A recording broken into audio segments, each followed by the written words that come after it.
My name is Raji Azar Jr. I am 34 years old and I am from Fairfax, Virginia. Kindergarten to 12th grade, I was labeled as having a learning disability, which would be, I guess, what was it? Reading and writing comprehension. Like, my memory was not the best, and my understanding of words, of cognitive, like putting things together.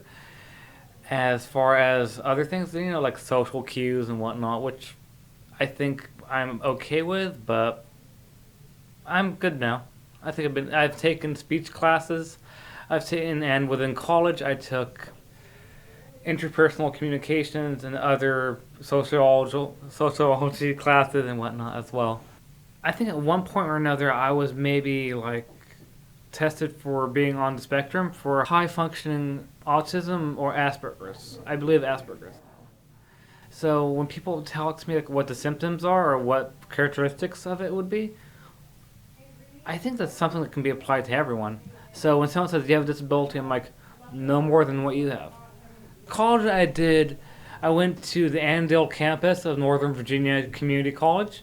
From there, I graduated with an associate's in in applied science, two certificates in applied computer-aided drafting and design, as well as another architectural related. For the most part, I guess, the normal things like being around people, music, TV, all that. But also, for as far as hobbies, I guess, I'm a decent baker. I tried to do that on the side, selling things. Well, I'm 240 pounds. I mean, eating is always good. I know no one wants to admit that, but I mean, not to say that I eat unhealthy stuff to help me cope, but I like cooking, I like eating, and I like sharing stuff with people. So it's the whole aspect of actually just involving others in things I do. So, and that happens to be, well, food related with me. Because I also come from a family of cooks. So if I came from a family of, professional, well, no, it'll probably still be food related. But yeah, other things I do for fun, I guess. I have a dog, or my parents have a dog. I go for walks. I enjoy hearing what other people have to say. Well, for the most part, my family like I said, I'm the youngest of four boys. When it came to, we're all kind of outspoken, so if I'm comfortable in a setting, I can be the loudest person in the room. If I'm not comfortable, I'm the quietest person in the room. I mean, I'm sure everyone has some type of awkward phase or awkwardness, but as far as anxiety, I guess, like, I don't travel too often. I don't go in heavily crowded areas or cities. Because my current job that I have with my family of working on a food truck, I have driven to DC, I've driven to Percival, West Virginia, things like that. But I still get anxious when it comes to meeting new people, speaking up for myself, and having like a clear objective. Like, I'm not the biggest advocate, so I still get anxiety when it comes to speaking up for things. So my supports would be my mom, my dad saying, speak up for yourself, and also if you don't have anything to say, there's nothing wrong with that either. So there's no shame in being the quiet person in the room either. So I know some people are rather loud and don't have a lot to say, so it can go both ways, I guess. As to friends, not so much, because, well, being a large family and I wasn't very active in school, so all the friends I had are at home.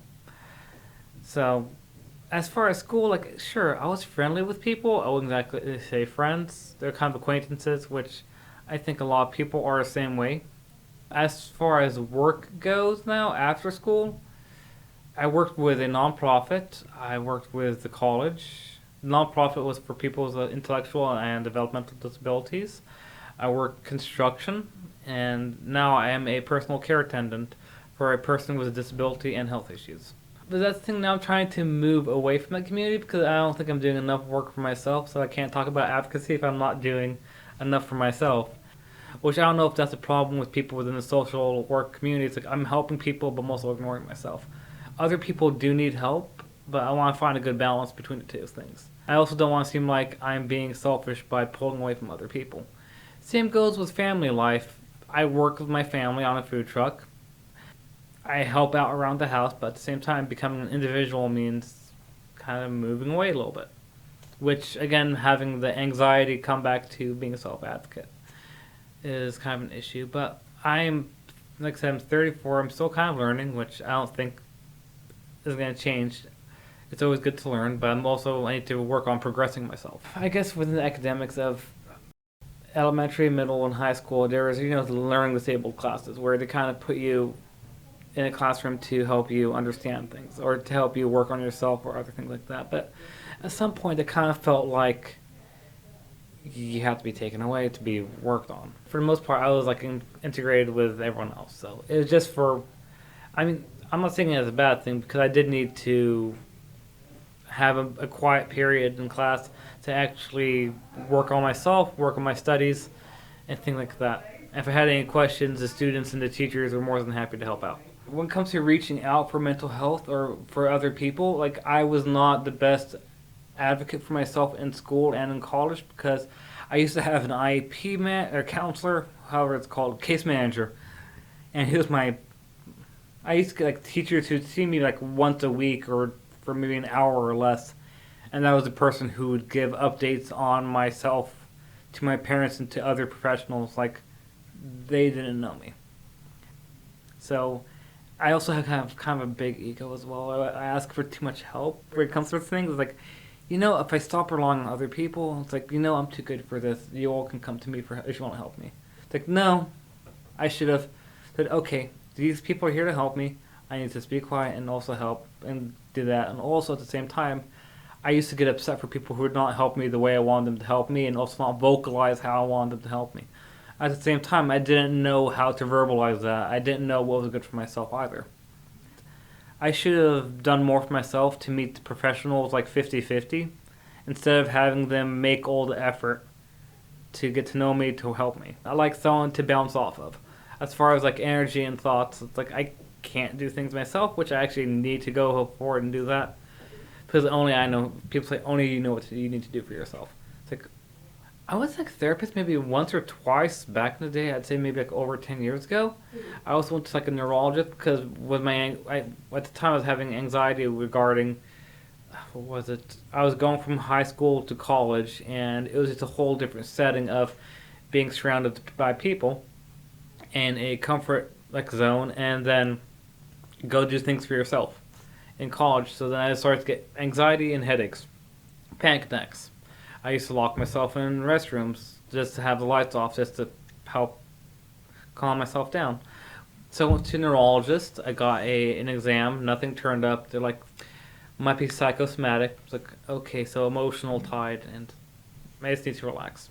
For the most part of anything related to my disability, I've noticed I just need to take a step back, observe, and this is the problem I have. After observing, I need to actually move forward and take the steps after that. I tend to get caught up in my own head of things. Back when I went to the neurologist, I had the exam done, but he said it was psychosomatic or something like that. He gave me antidepressants / painkillers. I did not take them because I don't feel like he was listening to. This is after my first meeting, one meeting with someone. He prescribed me antidepressants. So I did not appreciate that. I'd rather find a way to deal with anxiety and depression rather than being prescribed something. I'm not saying it doesn't work for people, but the thing is, it can be overprescribed instead of doing work for it. If I were to, be more open to being prescribed and work at the same time, I mean, I think I'm behind in some cases with a lot of stuff. But, I mean, I've never taken any antidepressants or anti-anxieties to see how they work. I mean, I'm sure they do for some people, but for myself, I just need to. I don't know. It'll be interesting to see how it works, but I do know some people who are on anti-anxieties and antidepressants, and they say it helps them with clarity. It helps them with coping, and they also, in addition to those medications, they exercise, they eat better. They say they do that, but they also work like they improve themselves. So when it comes to professionals and how they want to interact with others, I don't know what, because I'm happy for the people I do have in my life, but I'm also not sure how to change that. Because like I know with people who did help me, it's like, oh, I'm gonna be your best buddy, your friend. Like that puts a lot of stress on them and the situation, and it kind of goes into an idea of what a relationship between a professional and a client should be. It's like friends are nice and all, but at the same time, people need to be like, let's get things done. But at the same time, people who are in this particular community of intellectual and developmental disabilities are like, they do want a friend. They don't want to feel like they're a project.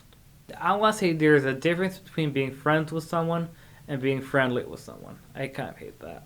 I like being 100% or not all, which I'm still trying to. I may come off abrasive that way, but I think that might be a more honest way to be living. That's something, a goal for myself I'm trying to have. When it comes to physical disabilities, people are like, okay, I know what's happening, or they have an idea of what's presented to them. When it comes to like a mental health issue, it's kind of like a guessing game. Like you don't want to go around thinking, oh, everyone's a hurt child. Everyone does have something going on with them, but with the stigma, I guess would be this interaction might be more involved than it needs to be. People have boundaries, I guess, and they just don't want to get involved. And whereas some people are like, okay, this may require some more patience. Maybe I can learn more from myself when it comes to handling people, working with others. So I think people need to be more open to others, and others need to be more open. Like people with disabilities need to be more open to others as well. Like don't take things personally. It's a learning process for you as much as it is for them. You don't want to be around people you agree with all the time because like, things get boring. I mean, I'm still figuring it out myself. And I haven't had the most exposure to the world or to... Sometimes I feel like the smallest fish in the ocean compared to the rest of the world because I'm kind of reserved in everything. So when that bubble breaks, we'll see what happens. Things are exciting. Things are frightening, but things are also exciting. So it's a learning process as well from everyone involved. So it's good.